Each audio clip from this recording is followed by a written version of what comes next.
Hello, viewers. Welcome back to our Lounge Alley. This is Project Part 49. I'm going to jump right into it, not waste any time. This is what I'm working on currently.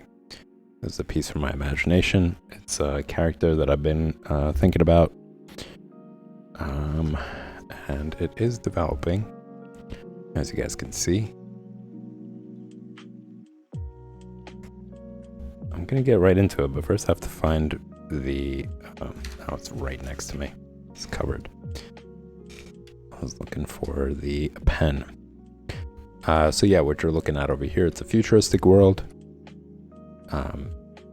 Flying cars, something that I'm very interested in, that I don't think is gonna happen anytime soon, if ever. You know, the idea of having cars flying around buildings, considering how people drive now, sounds like it would be a complete disaster.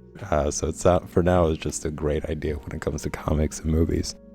But yeah, futuristic world where you're seeing the main character of this scene, a robot, complete through and through, who's playing music.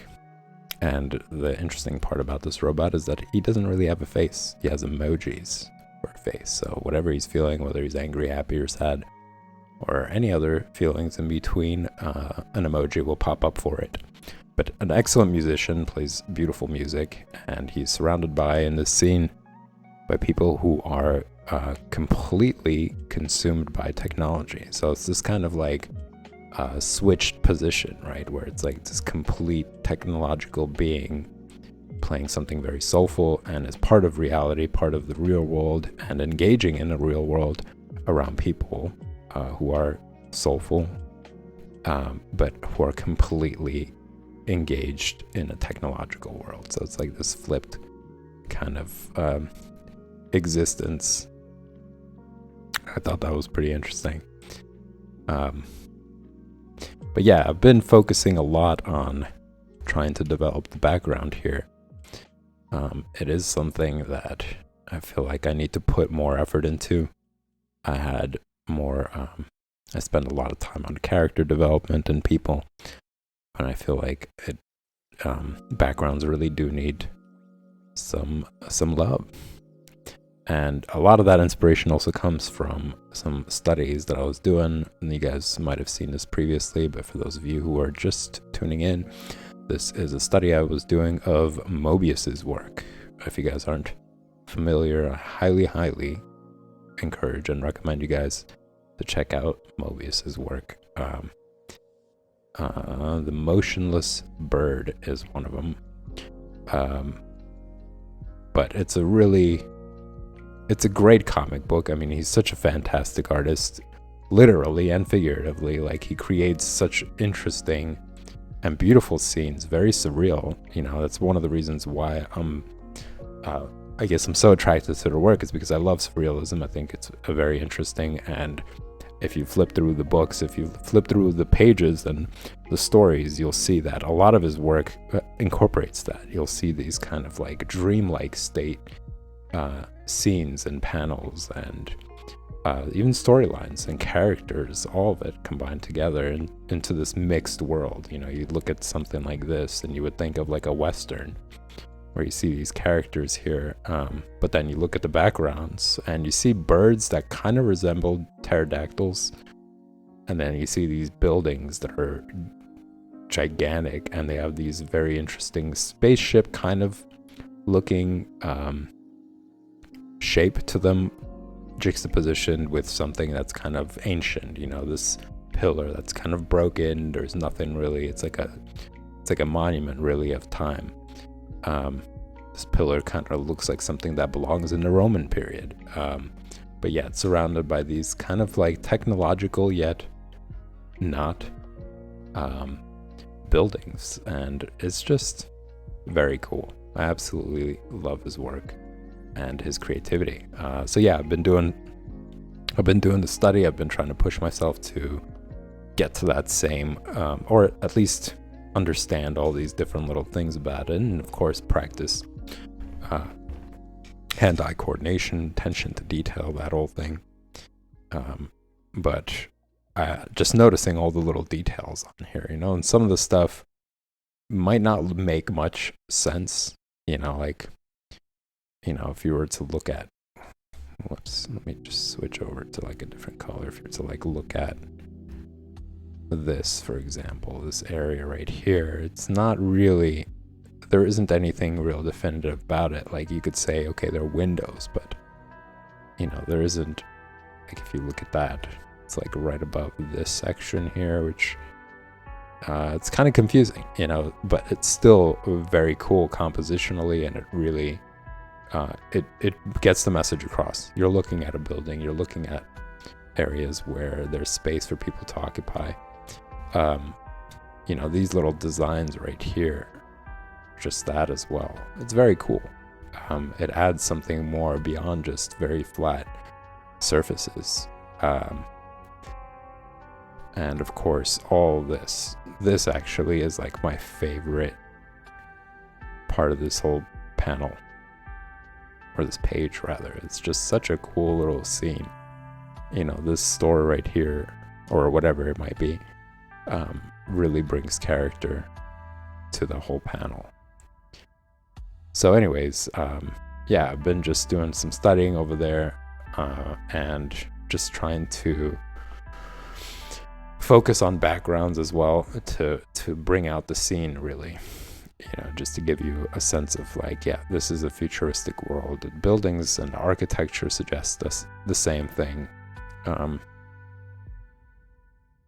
And this character is kind of like playing in this metropolitan area with a bunch of people walking around buying stuff and being completely consumed by technology where they're not even aware of where they're going. Like if you look at her, she's kind of like trying to feel through at what's in front of her, not to like bump into anything while walking her dogs or pets, whatever it is.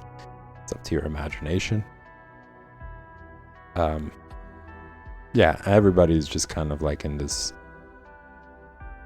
zombie mode.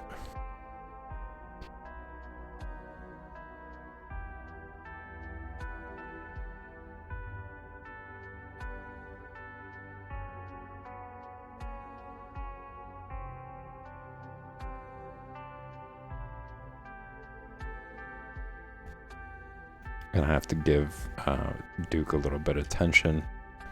Still not really sure what Duke is. Might have to just erase it and come up with something.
Say like eye bands.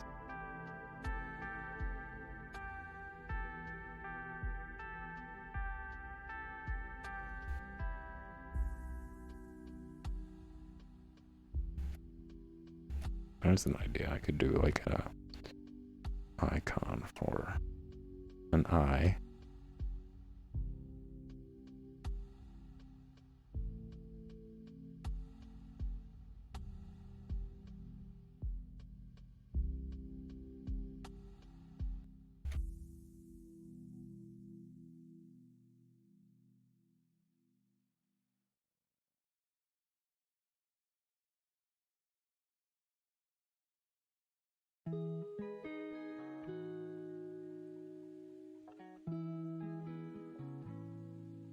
to suggest that this is a very common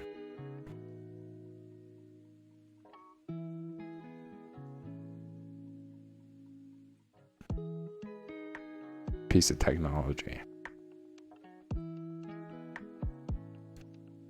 It's a store where people can purchase all these,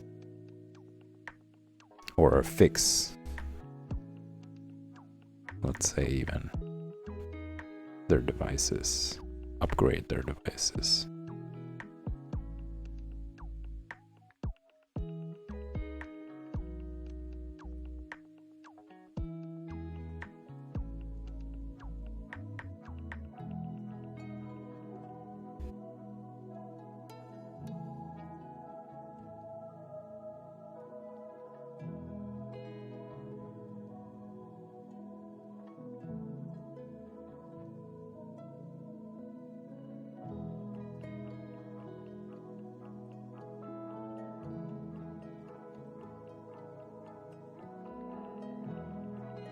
Called iRay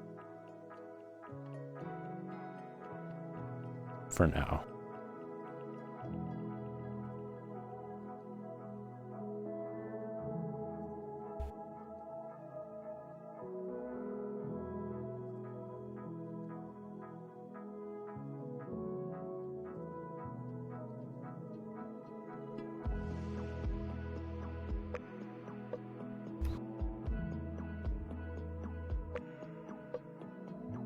Yeah, another thing that a comic book artist should be familiar with, which is like logo design or fashion, that whole part of it.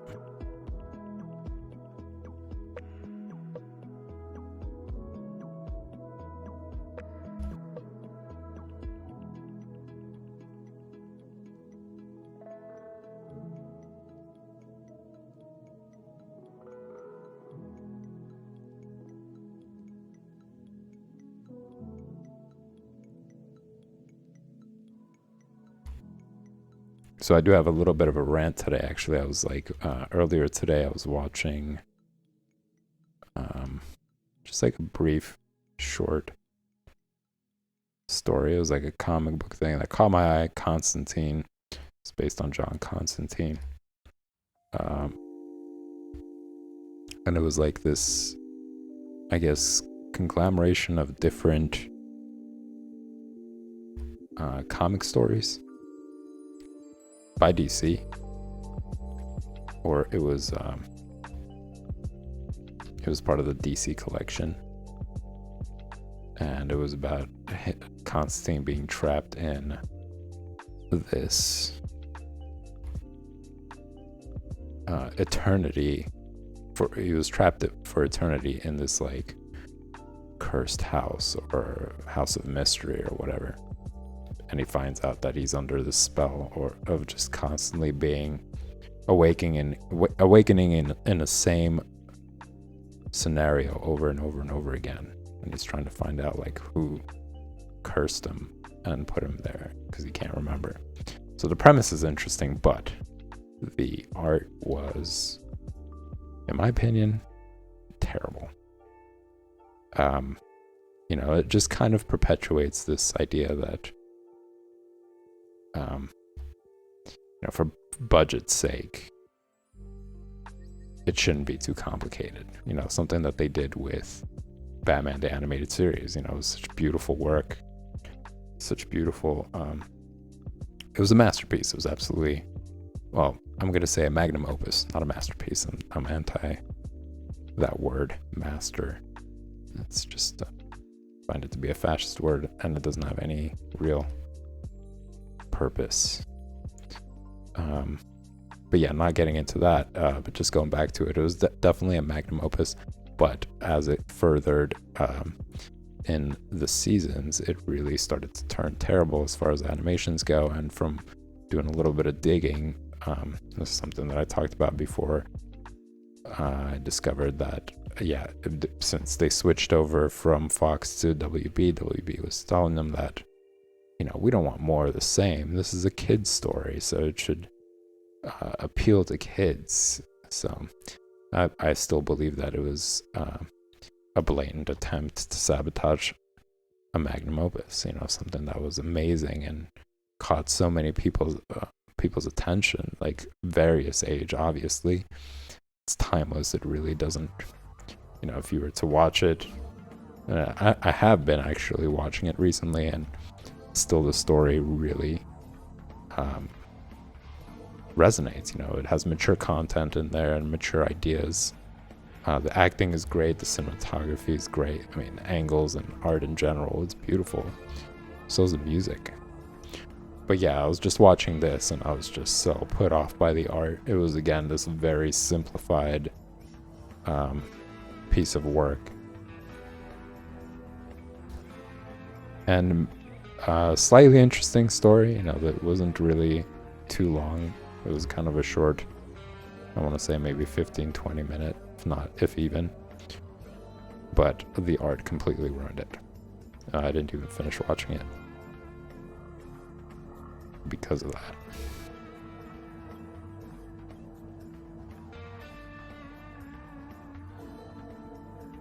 And it seemed like the people who were pushing this out, they were just more focused on the story than they were about the art. They were just like, here, just like create anything, whatever it is. We want the story to be the focus on it. And it's terrible. This divisive kind of approach just really ruins things.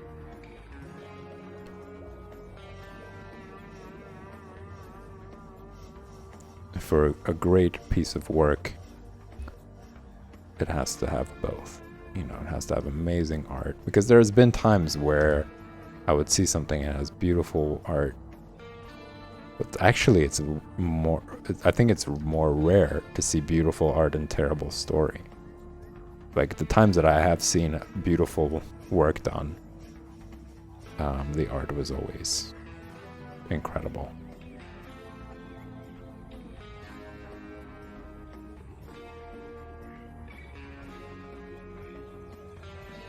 I've been watching Genndy Tartakovsky, I want to say, hopefully I'm pronouncing it right, Primal. And that's a perfect example of both. Beautiful artwork, beautiful cinematography, beautiful camera work, and the story is great.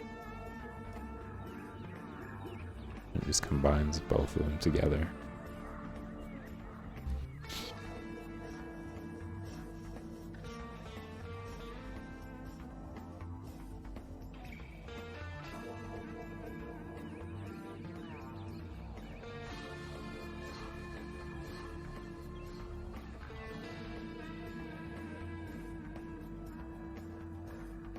It's just a bummer with all these major titles that I'm not going to say all of them, but I've noticed that there's been a lot of cases where there's some discrepancy between the writer and the artist. The same way I feel like was the case with Stan Lee and John Buscema. From what I've heard and from what I've read, how Stan Lee would just literally rip up John Buscema's work, saying that this is awful and doesn't look right and all this other stuff, where it seemed like it was an ego battle, because you look at the work and it's absolutely amazing. It's beautiful work. So it just seemed like it was kind of spite or way of saying like, oh, he can't be as important as I am, or more important, or whatever else. I think that in order for a comic book to be great, it needs to have both present. And surely enough, if you do a little bit of research on it, Stan Lee did come back to him much later in their careers, I believe, and he was like, Silver Surfer, which was what Stan Lee ripped up and said was awful, was like one of the best things that they've done together. And he said that to John Buscema, and John Buscema was like, what? You ripped it up and you said it was terrible. And Stan Lee was like, I don't remember that. I don't remember doing that. So It was just like, come on. But the point I was getting at was that, he definitely deserves a lot of attention because he put in so much effort and pretty much drew so many of the Marvel characters that he absolutely should have more recognition, and it should be like a collaborative thing where the artist gets as much credit for such a thing. Like if you're a writer and you just want to have your work taking all the fame and glory, that's the benefit of being a writer and writing a book. But if you're going to step into the comic book field, it's always both, in order for it to be really great work.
I'm going to say what's really bugging me about the background. It's probably this beam right here. I'm not a fan of it. Just doesn't look good. Kind of distorts the...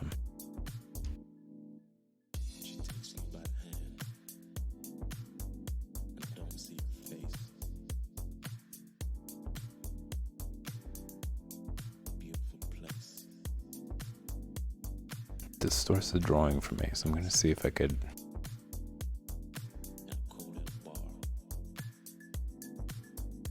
do something else here. And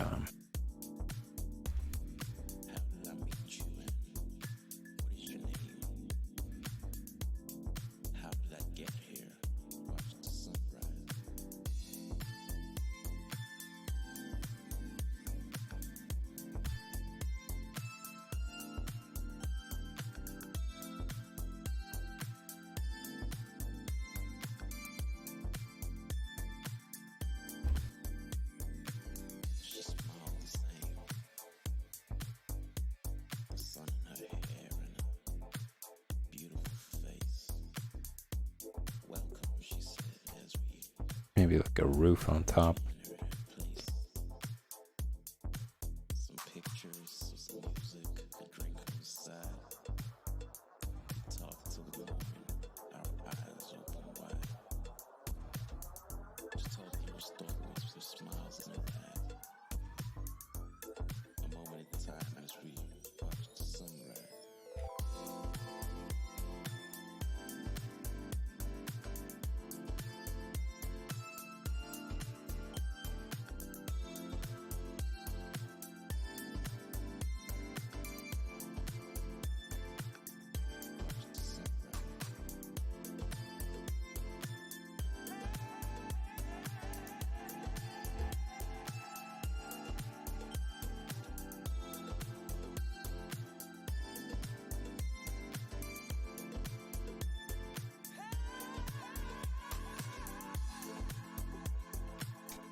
It just seems like it's really cluttered there. And I kind of want to give the space between the buildings.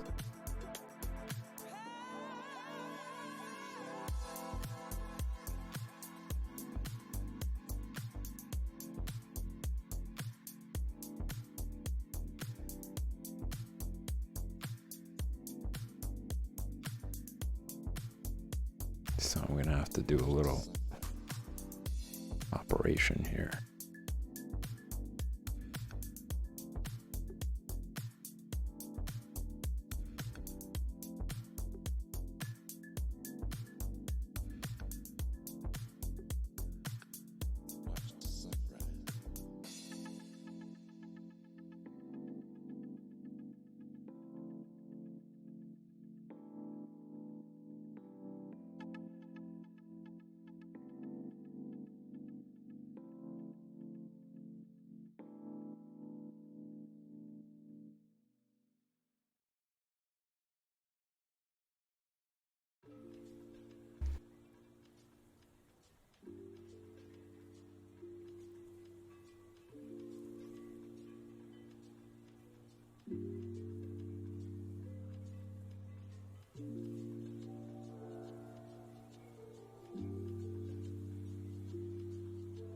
Sometimes I feel like it's best to just erase and start all over.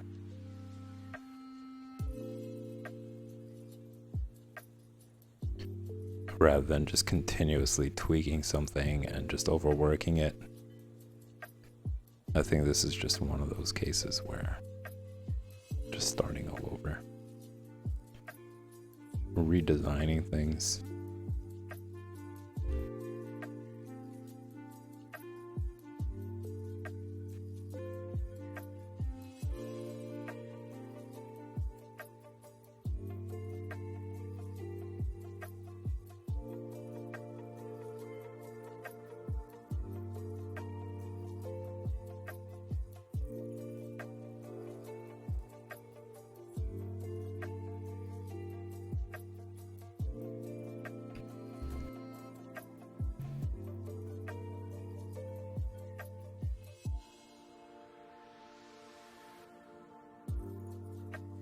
I was looking at an old drawing of mine and actually revisited something that I did a while ago.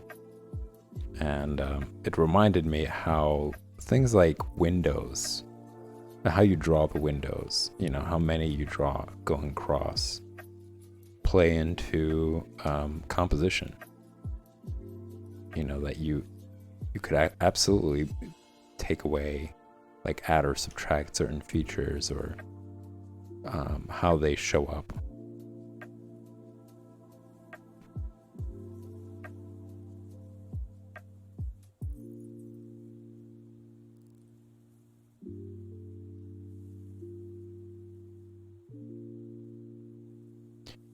To play around with composition more and the entire harmony of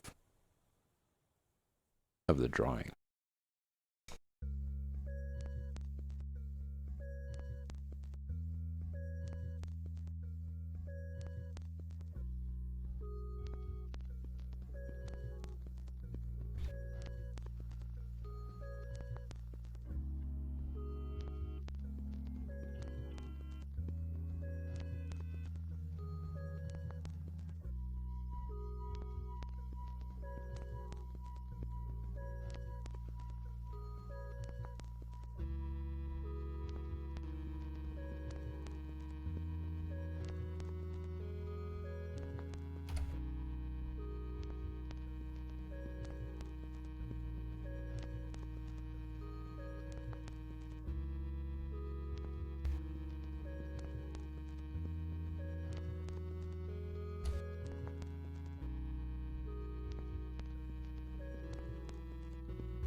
Like something about that corner just called for more rounded shapes and rounded buildings. I think that's just like a compositional thing.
No.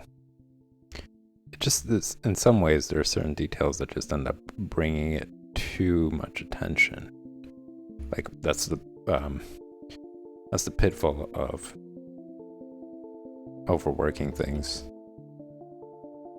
You bring in so much detail, it ends up kind of ruining it and gravitating the eye more towards the backgrounds, which I don't really want to do in this case.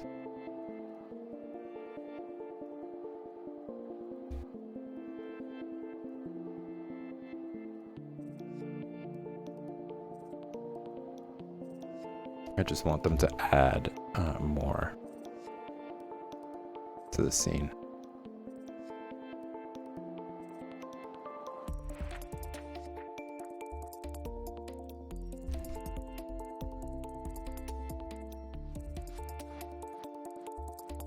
So maybe here I'll do what I was talking about earlier, which is just playing around with composition. I'm not really drawing every single one.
Now here's like another compositional part. I could cut off. Like I feel like if it's here, it's cutting off part of the roof of the building. And it gives the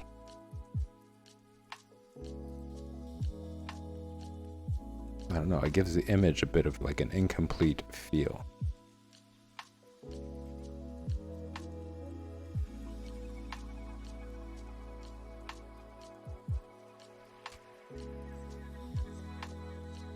I'm going to take a little break from it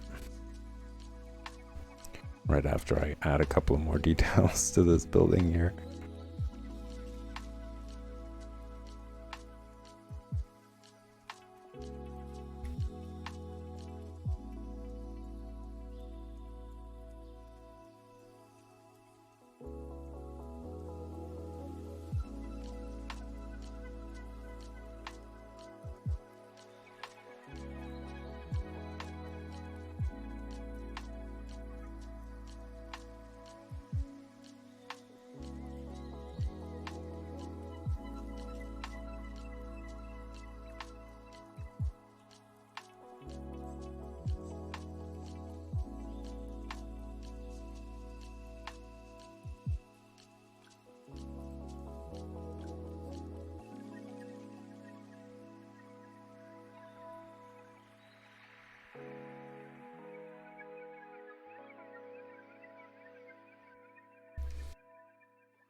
Just playing around with another idea.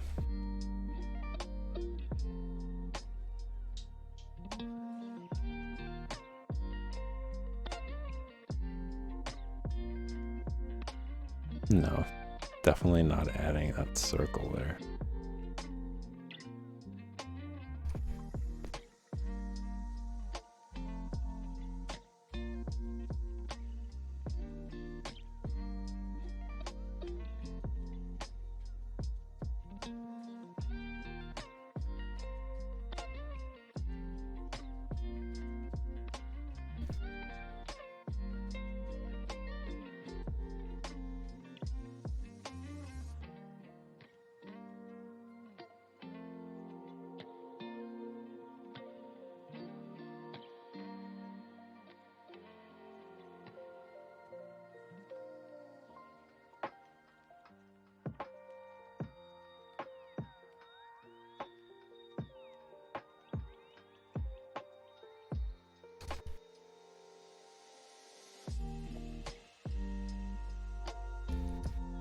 Maybe just a line is good enough.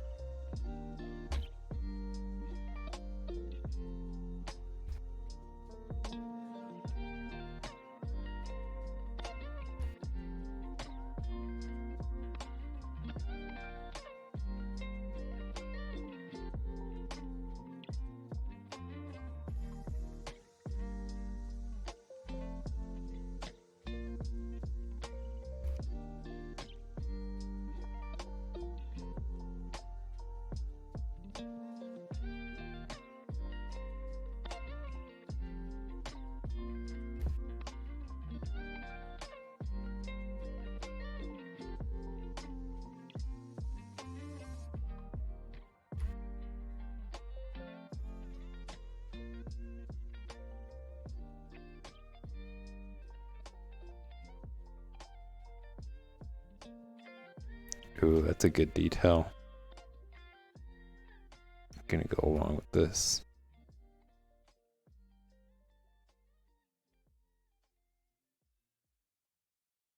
So not only fashion and what was the other thing? Logo design, but also architecture as well. I mean, there's just so many things that comic book artists have to pick up on.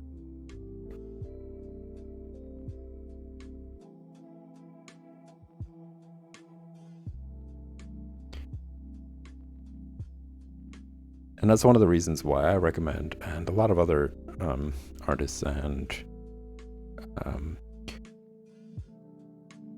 illustration books talk about this idea of like carrying around a sketchbook with you everywhere, is so that you have the opportunity to record all these different things like animals or architecture, or buildings, and paying attention to little details that you like, and put them in your sketchbook, and then you can use them later as your reference.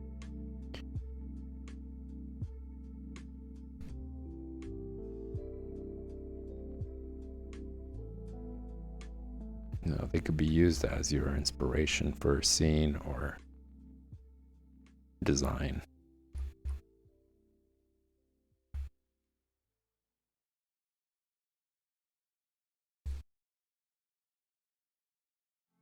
So not only do you practice to get better at drawing, but you're also collecting all different types of work that you can later on use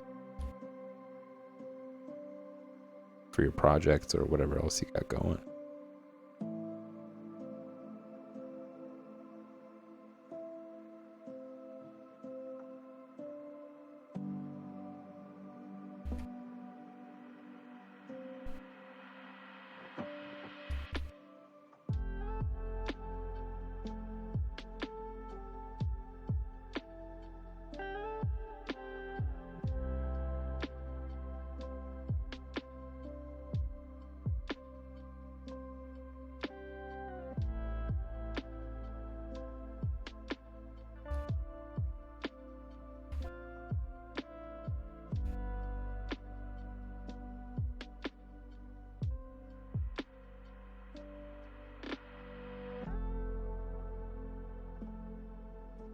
Trying to see if I could fix that somehow.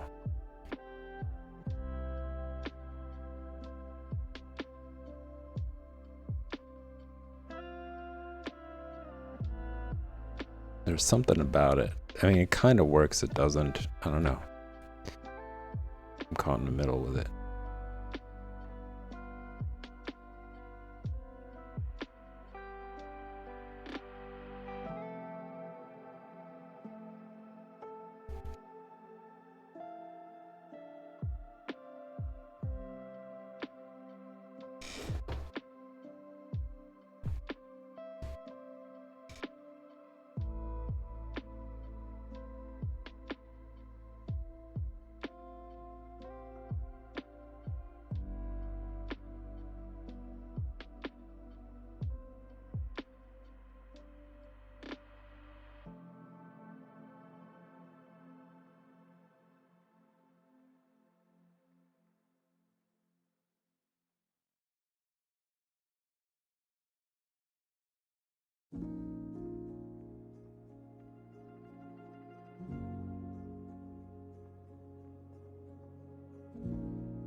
And the goal is really to like try to finalize design as much as possible before moving on to the next phase, which is inking.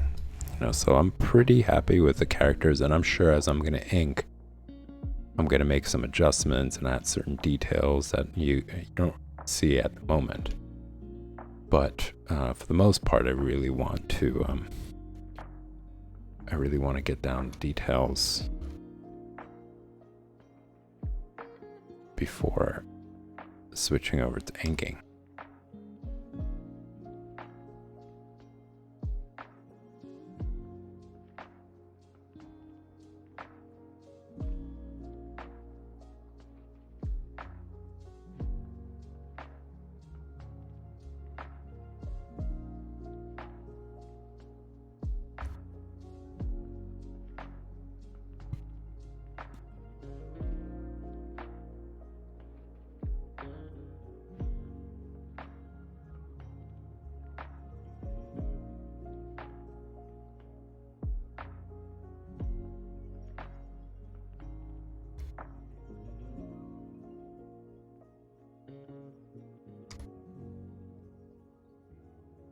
Maybe I'm not too satisfied with it. What if I do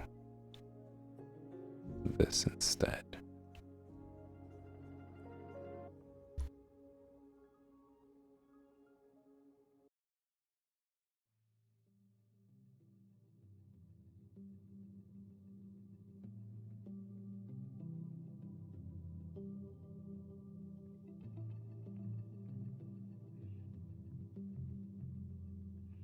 Nah, not that.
Just playing around with shapes to see if something sticks.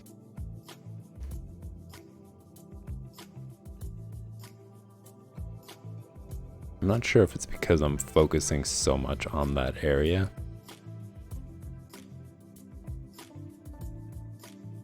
If that's why it's like sticking out so much to me in the entire composition. Like my eye keeps gravitating towards it.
That's not bad. Kind of breaks up all the different lines. You know, I got lines here, I got lines here, here and here. It's kind of like a stepping stone, gradually going up or down depending which direction.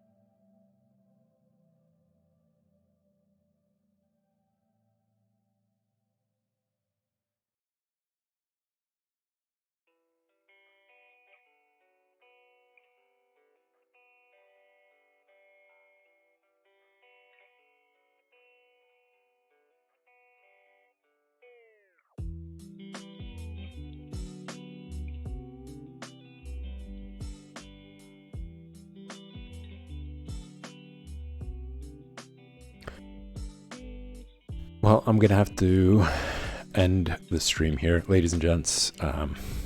This was, I'm gonna say it was pretty productive. I worked on the logo for what used to be Duke's. It's been renovated and turned into iRays, or iRay, basically. It plays for all these digital devices that you see people wearing. Also did a little bit of fixing of the background, which isn't bad. But yeah, I am gonna have to end the stream here for tonight, ladies and gents. It was a blast, and I of course will be back tomorrow for the same thing, 8 p.m. Eastern Standard Time for figure drawing basics, and 9 p.m. to continue on with this project. I believe it's coming closer to me wanting to take it to the next step, but I think I'm gonna have to do a little bit more work on, now that I've done stuff on the background, I'm gonna do a little bit more work in the foreground, like fixing the floor here, and also working more on the main character. Funnily enough, I haven't worked on them since the beginning of the stream. I just did a one-time rendition on them, and it turned out pretty good, actually. I'm satisfied with it. I think I'm just gonna keep refining lines here and there. Well, anyways, thanks for tuning in, everybody. It was a blast, and if you guys enjoy the content, remember to hit the like and subscribe button, and I will see you guys tomorrow.